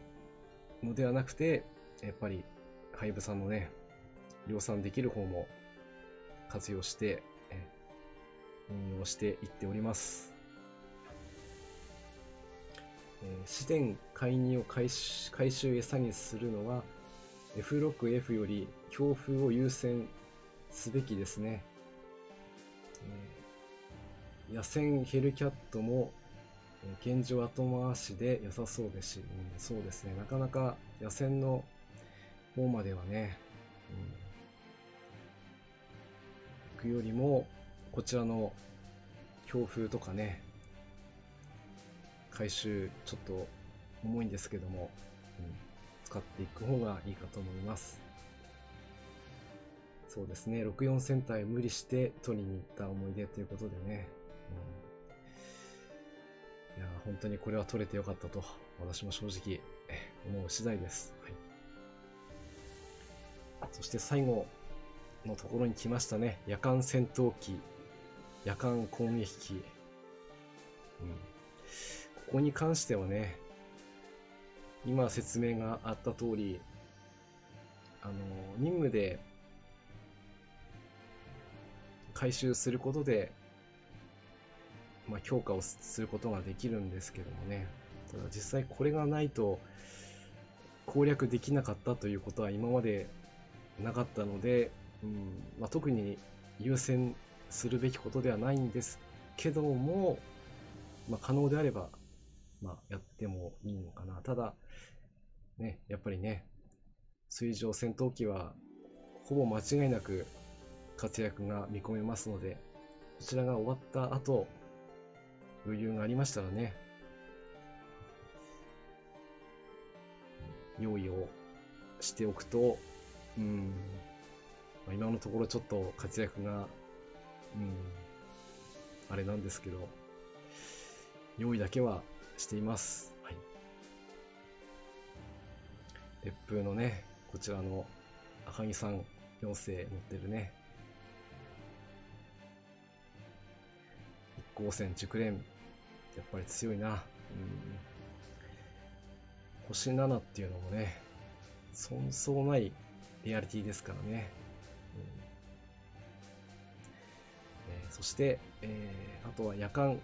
攻撃機ですね。97式艦攻海、四星3号鋳型空6号電炭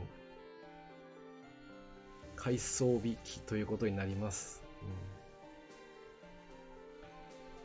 64も55もないうちでははやぶささんと最近はスピットファイヤー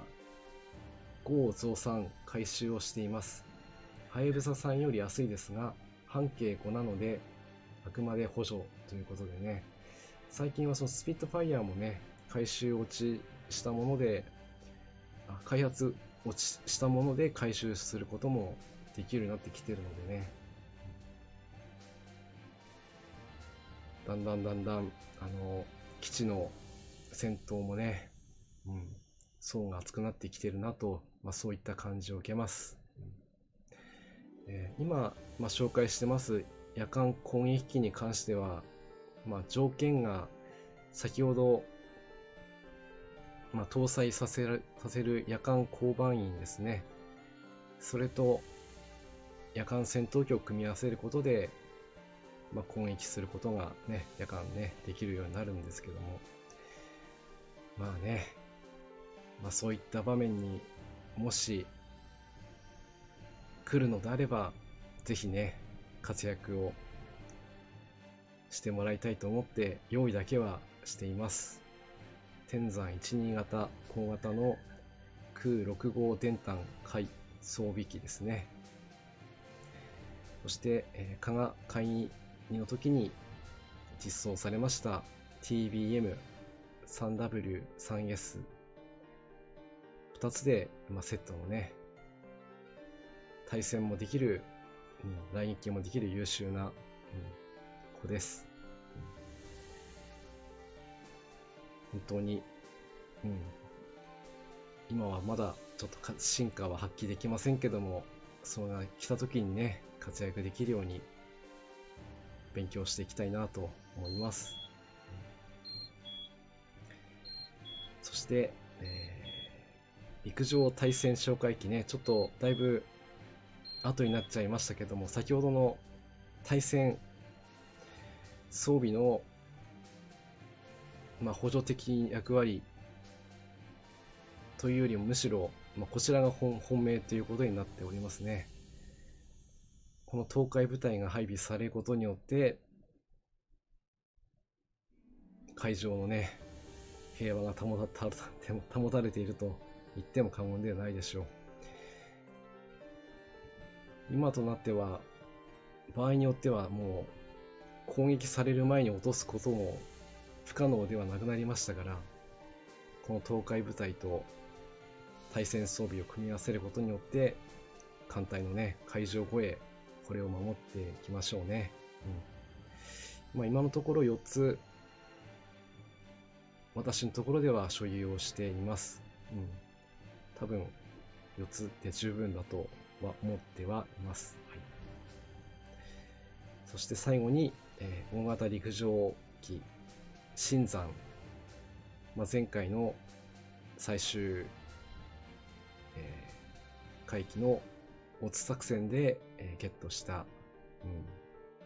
今はね、まだすぐには活躍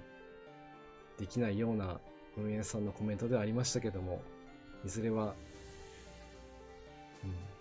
これだけはね、ちょっと数が大型の部類になるので、通常の基地航空隊の数の確か半分しか配備できないっていうこともあって、攻撃力がいかんともしがたくなってるといった感じでしたから、まあでもね、今後はそこら辺も研究されていくだろうと思いまして、紹介をさせていただきました。はい。いや、今日はちょっと最後までね、やろうと思って、もう9時半過ぎちゃいましたね。いや、ほんとここまでお付き合いいただいてありがとうございます。タモン丸の、カンコレタモン丸です。今日もね、たくさんのリスナーさん来ていただいて、貴重な情報もいただけましたことを本当にありがとうございます。ちょうど節分イベントと、今はちょっとバレンタインイベントがね、また始まっていての合間もありましたので、一度、私の艦隊の内容がどんなものかというのをちょっとお見せできればなと思って、前回と今回配信させていただきました。なかなか私も改めて見ると、使ってる装備もあればそうじゃない装備もねあったりして、皆さんもいろんな使い方があるんだなというところが勉強になりましたので、次回からの配信は、また、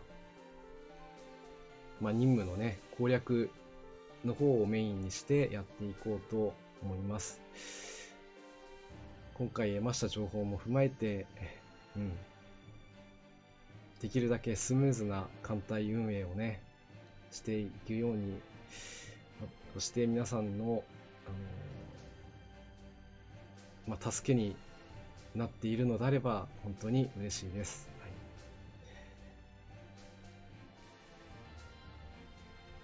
そしてね、今回もね最後また番組の最後に、紹介をさせていただこうかと思うんですけども、こちら、前回もご紹介させていただきましたけども、リスナーさんの、スクさんがね、作られた MMD のカガニムと、飛竜ですね。やっぱりね、戦闘は戦闘で一生懸命頑張りたいんですけども、普段の日常はこういう平穏であってありたいなというふうに思っておりますのでね、今回もねいろいろと、勉強になったところがありました。次回もいろいろ勉強を教えていただけるようにね、皆さん、コメントしていただけると嬉しいです。はい、それでは、次回はバレンタイン限定任務の1号作戦、こちらの方を配信していきたいと思います。配信の方はまたね Twitter 等でお知らせしていきたいと思いますので、よろしくお願いいたします。本日は長い時間、お付き合いいただきましてありがとうございます。タモン丸のカンコレ、タモン丸です。2月になりましてまだまだ寒い日が続きますけども、元気に、乗り切っていきましょう。それではね、これで失礼いたしたいと思います。では皆さん、また次回もお会いいたしましょう。じゃあね。